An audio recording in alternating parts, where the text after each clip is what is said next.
Bienvenue dans Terrienne et pour cette première chronique de l'année, direction le Grand Ouest des États-Unis avec cet ouvrage magnifique, L'âme de l'Amérique de Sylvie Brieux.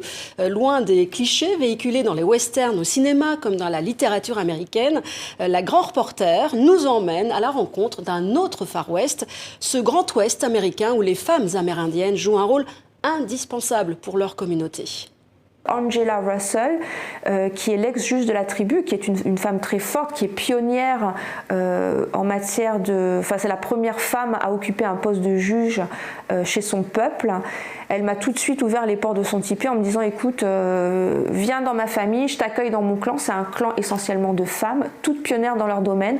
Donc Angela est avocate et juge. Sa nièce est juge. Elle a une autre nièce, une cousine, pardon, qui est pionnière en matière d'éducation bilingue.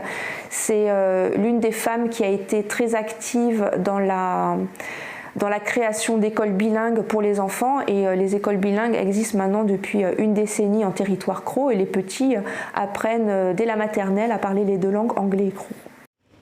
Et Sylvie Brieux est aussi allée à la rencontre des femmes ranchers qui, aux côtés de militantes amérindiennes, ont mené d'importantes luttes pour la protection de l'environnement et pour combattre, comme elle le dit elle-même, les projets de prédateurs industriels menaçant ces grands espaces.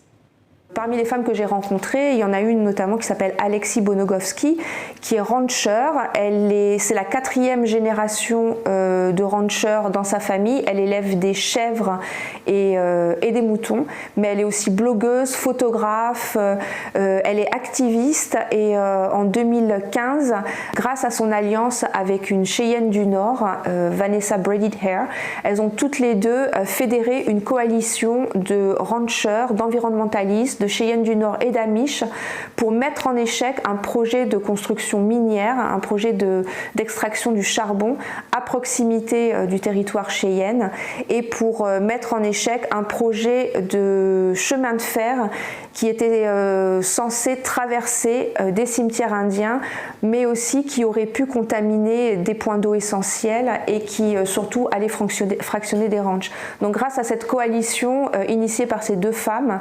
le projet de mine a été mis en échec, et ça a été une victoire retentissante et une victoire historique dans l'Ouest.